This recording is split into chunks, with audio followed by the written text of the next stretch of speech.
Prison guards of Reddit, what is the most wholesome thing you have ever seen happen in your prison? I worked non-security. One time I had an inmate walk up to me, super sketchy like. He reached in his pants. I mentally prepared myself to see his junk. But instead he pulled out a piece of fruit. He then proceeded to pull out 20 pieces of fruit from his pants, handing one to every inmate in the room. When I went to scold him about taking food out of the dining hall, he said, "What? I brought some for everyone." I need to know, did you let him and the others keep the fruit? Working as a jail nurse, I had an inmate that had a family member pass while they were in. He was clearly upset that he was unable to attend the funeral. The other inmates in his pod held a memorial for him to speak and have support. Wow, that's pretty touching. Hearing stuff like this makes me think very differently of prisons and prisoners. Very unexpected. It's mostly just people who made some mistakes. Sometimes the mistakes are worse than others, but they're just humans trying to keep living. I'm a social worker in a prison in Belgium. We were doing a cooking workshop with some of the inmates. There was one guy in the group that was a bit mentally challenging. We were decorating cupcakes, and he really didn't know what to do, so he just threw some sprinkles on it randomly. The others stopped him, told him to breathe and relax. Showed him how to make smiley faces, how to use different colors, all that good shit. They did it all together, slowed down the pace just for this one guy. Let me tell you, those cupcakes looked amazing and the one guy was so proud. I work in a prison with a lot of mentally unstable guys, and every time there is one participating in a group, all the other guys are just so patient. It's amazing to see. I'm not a prison guard, but I was a prisoner. Out in the yard, a frog found its way into the enclosure from under the door. A group of inmates found it, and started pushing other inmates that wanted to step on it. They protected it until it went back under the door. It was sweet seeing these other inmates, who were in jail for violent crimes, ready to throw down to let the frog live. Don't duck with kids, don't duck with animals. My brother is an inmate in a federal prison, and the last time I went to visit him, this really old dude walked by and they gave one another a nod and "What's up?" I asked my brother who this old man was, and he told me, "Oh, he's just a real old guy that doesn't get into trouble or anything." So me and the guys, they're all duckin' huge, watch his back for him. After hearing how little trust and stuff there is in prison, it made me really happy knowing that my brother is still the kind person I know deep down. Not prison, but locked inpatient psych unit. We had a prisoner shipped to us BC. He needed chemo during his lifelong sentence. I was only 21, female, at the time, and he was 6 feet 5 inches, in his 40s. I was assigned as his one-to-one sitter and transport companion. I was terrified to be one-to-one with him BC. He was so much bigger than me and had murdered 3 people about 15 years ago. One day, after his chemo session, I was sitting with him and we were both eating a sandwich. He looked over and said, "I really hope I don't scare you. I'm a different person now. Thank you for eating lunch with me." So simple but so pure. Not mine, but a situation from my country. Some inmates got forgotten, not looked in the cell at night. What did they do? Made cake and watched TV. Said it was the best night they had. Sweden? Can't be. Sweden is moose country. I've had many a prisoner jump in front of me when someone gets too close and aggressive and tell them to back down. "We're just doing a job," and shouting at us does nothing. I've seen prisoners assist staff in restraints when they're struggling. One particular prisoner was shouting he had razor blades in his mouth and wouldn't spit them out. Another prisoner overheard this and ran in to grab them out of his mouth before he could bite staff. I've seen prisoners talk people they've never met down from suicide, and I've seen them do their best to make life for people who are their bearable. They make me laugh my ass off most days, and they're honestly one thing that's kept me in the job as long as I've been in it. Not a guard, but did some time at a minimum security facility, for drug possession. My cellmate was a professional tattoo artist before his sentence. You'd think there would be a lot of requests for ink jobs, but he spent most of his time making drawings for other prisoners. They'd give him things out of commissary in exchange for a picture they could mail to their families. The warden eventually just let him hold art class once a week. Even though having to check in / out the pencils and pens was a stark reminder that yes, we were in prison, those classes were a lot of fun and helped pass the time. We'd talk trash about each other's art. "Your drawing is a crime against the arts. We hereby sentence you to 30 days of finger painting." For some of the guys in there, this class was the first time they had any real exposure to art instruction. Seeing someone in their late 30s, 40s, 50s, get really excited about shading and blending, and in general just stoked about what they made was pretty cool. Former CO, in the pod adjacent to mine, a nurse was passing meds when an inmate grabbed her and put a pencil to her neck and threatened to stab her. The CO called a code and I took off running the 100 or so yards to respond. By the time I got there, 3 inmates had tackled and subdued the hostage taker. I walked up and we threw cuffs on the guy and escorted him to SEG. The 3 inmates who helped had a little ceremony and received a reduced sentence. You don't mess with women and don't mess with an inmate's medication. I had to get this far before I realized CO is corrections officer in this context, not commanding officer. I saw inmates playing truth or dare. Like little kids. Edit. Also, since I worked at a federal prison, most of the inmates had been in since they were young. The inmates also played a game of pretend 90% of the time. They pretended that they weren't in jail, and they had families and jobs. I'll take a dare. Okay, Duck Tony. Damn it, not again. While working the floor one night, one of our officers had a heart attack and collapsed. An inmate rushed over, began CPR, got another inmate to run to the control booth and get help on the way, and saved his life. The inmates cheered and applauded when the officer revived. Not one inmate in that pod tried to take advantage of the situation. There was also an incident with the state facility, where a prison bus was hit and rolled. The inmates did not flee, helped the injured, including the guards, and even directed traffic at the scene until police could take over. In both cases, the inmates involved received reduced sentences. Glad to know they got rewarded for the good behavior with the reduced sentences. One of our guards was having a heart attack, and the inmates took his radio to call for help. A friend of mine's aunt used to be a warden of a prison in MD. She had a cookbook at her house solely made up of recipes from the inmates, one of which was a tamale pie that was to die for. This sounds like it could be an amazing cookbook project that could benefit inmates. Start printing collections and the proceeds go to the inmates' commissary so they can buy things they need in prison. Didn't Martha Stewart make one of these books? My sister was a prison guard and was killed in a car accident on her way home from work. We were told by her co-workers that the prisoners held a rosary, prayer, for her. I always thought that was super nice of them and wish I could have told them thank you. Probably my first 3 months on the job, I was doing a round on a housing unit.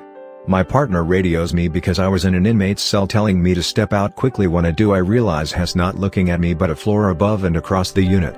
There was an inmate who was scaling the bars on the 3rd floor trying to get out over open air, attempting to jump off. I made a dead sprint to him, and as I reach him I jump and grab his coveralls legs but was losing grip. Suddenly a taller inmate is next to me and he is able to get hold of a foot and higher up on his coveralls. Together we were able to pull the inmate off the railing and down to solid ground. I was able to secure the inmate and the other one quickly walked to his cell and locked up due to the code being called. Needless to say, the guy that helped me was given a bag lunch as a thank you and he was humble about it. Said it didn't feel right to just let the guy do his thing without trying to help. My brother's story, he just retired this year. Read all the way through. It's not as obvious a story as you think at first blush. Back in the late 90s he worked minimum security. There were 2 guys, we'll call them Jones and Smith. Jones was a huge, very quiet guy, who just wanted to wait out his time and be done. Didn't cause problems at any time, and any time my brother asked him to do something, he did it without complaint. One day, Smith arrives at the facility. He's new, and apparently has watched too many TV shows about how to be a badass in prison. A few nights in, my brother tells him it's his turn to mop the hallway and bathrooms. Smith goes into a tirade, calling my brother every name in the book, threatening him, etc. My brother just shrugs it off, knowing that soon enough, it'll take care of itself. He just stands up, and looks Smith dead on, saying, "You really just wanted to get your mopping duties done, buddy." As the tirade continues, Jones appears out of his room. It's minimum security, they weren't really locked into their rooms. Walks up and asks my brother if there's an issue. My brother says he can handle it, but Jones says, "Well, Mr. Smith here's being very disruptive. I'd like to help him with his work if it'll get it done faster." My brother says sure, and next thing you know, Jones is literally dragging Smith into the men's room. A few minutes later, Smith comes out of the bathroom, grabs a mop and bucket, and heads to my brother's watch day. He apologizes, and says it'll never happen again, and begins cleaning. Fast forward 2 years, during this time, smartass Smith has cleaned up his act, and is really a model inmate. He and Jones become great friends, and come to find out, Smith is a really good cook. Whenever they have movie night in the block/dorm, he cooks up a storm and loves it, and the floor ends up really enjoying having him. Fast forward another year, Jones has been released, and it's Smith's turn to get out of prison. One night, while my brother is in town after work, he bumps into an old high school friend who owns a restaurant in town. They start talking, and the old friend complains that he can't find any good cooks who'll stay on the job and be conscientious about their work. My brother tells him, "I have an inmate who gets out next week, I think he'd be perfect if you're willing to give him a shot." Now, understand, my brother is one of those guys who, if he vouches for you, everyone in town considers that a big deal. The restaurant-owning friend says, "Send him my way." My brother gets back to work the next day, with an employment form in hand for Smith, and says, "Fill out, and when you get out, you have a job waiting as a line cook." Smith is in awe, and fills it out. Sure enough, he leaves the jail, and ends up working at this guy's restaurant. Flash forward 3 years, and my brother is at the local mall with his wife, and he hears someone shouting his name, still calling him officer. He's not sure what to make of it, and his wife is a little concerned, knowing someone shouting Officer XYZ means former inmate. Smith comes up and says, "Remember me? You got me the job at the restaurant when I got out." And so they start chatting when my brother realizes who it is. Smith says, "You know, you were the only person in the prison system who treated me like a human being, and Jones always said to me, if you get a chance to pay that respect back, you better." Well, come to find out, he didn't just take the restaurant job, he excelled at it, and was now head chef for the restaurant, having risen through the ranks. He profusely thanks my brother and heads off. A few weeks later, my brother bumps into his old friend who owns the restaurant. The friend says, "Man, that kid turned out fantastic, you ever get anyone like that again, I want dibs." And that's the most wholesome prison story I know. At the jail I work out we have a frequent flyer who's always in for drugs and DV mostly. He's not all there in the head either. One of our COs were putting said inmate into a holding cell and the CO collapsed to the floor with a seizure. The inmate grabbed him midair, put him on the ground while screaming "man down," and quickly went into his cell and locked himself in there because of the backup call. Inmate probably saved the CO from getting some injuries. Prisoners can lock themselves in their cells? If the door shuts it locks. When I had to do community service in my small county a female, had to go out with the work gang from the men's jail. There weren't any other options for me. So it was a young 20s me with a bunch of hard-bitten frequent flyers more than twice my age. One of the days we broke for lunch at this little out-of-the-way park. It's one of those first really nice days of spring and it's all breezy and pretty out. I finish my lunch and decide to go swing on the swings. At first the men poked a little good-natured fun at me. Then one of them came over to join me. Then another. Next thing you know there's a bunch of convicts and one deputy playing on the playground equipment and we're all having a grand time. We spun each other on the carousel. We went down the slide. We attempted to seesaw. It was such an odd moment of fun. I was pregnant and remained full duty with both of my kids. My first pregnancy, I had a block bed. All 69 of those inmates turned into well-meaning grandmas while I was on duty. I'd get up and do a round, and I'd have guys running for the stairs to make sure they were clear and dry. I'd come back to my desk to find snacks and drinks, which I'd give back to them. I did doubles with the package room CO, so I knew where the stuff was from and that it might have cost the visitor a pretty penny to get that stuff for their person, but thought that counts. I was due not too long after Easter, and I was the subject of their main prayer, novena, that year.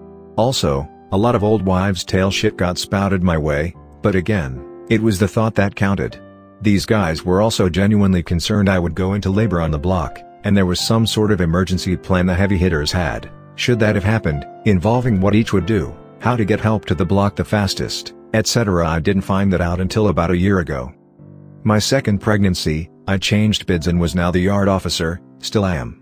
My old block guys, they'd step to anyone from another block who they thought was giving me attitude, being rude, or just generally inconveniencing me in a mild fashion.